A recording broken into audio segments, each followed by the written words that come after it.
আসসালামু আলাইকুম। হাজারো প্রজাতি গাছের সমারোহে জাতীয় বৃক্ষ মেলা। গাছে গাছে ঝুলে আছে সুমিষ্ট ফল। এই বিভিন্ন ধরনের ফল গাছ পেতে হলে আসতে হবে বরিশালে ভিলেজ পার্ক মার্ট আয়োজিত বৃক্ষ মেলায়। এই বৃক্ষ মেলা শুরু হয়েছে 5ই সেপ্টেম্বর। পুরো মাস ব্যাপী এই মেলার আয়োজন চলবে।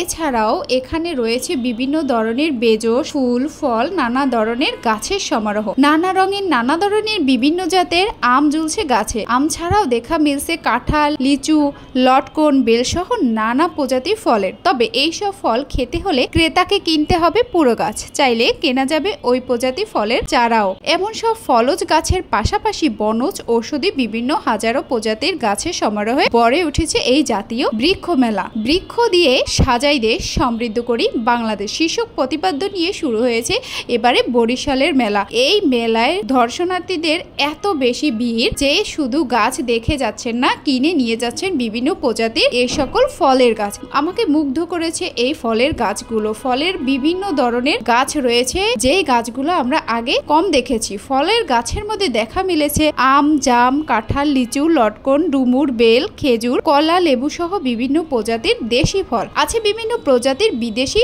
ফল গাছও কিছু কিছু গাছে ফলও দেখা গেছে। এর মধ্যে ক্রেতাদের সবচেয়ে বেশি আকৃষ্ট করেছে আম গাছ এবং মালটা গাছ। বেশ ভালো গাছ রয়েছে এর মধ্যে, তাই আকর্ষণীয় করেছে এই মেলা। অবশ্যই সবাই একবার হলেও এই মেলায় ঘুরে আসবেন।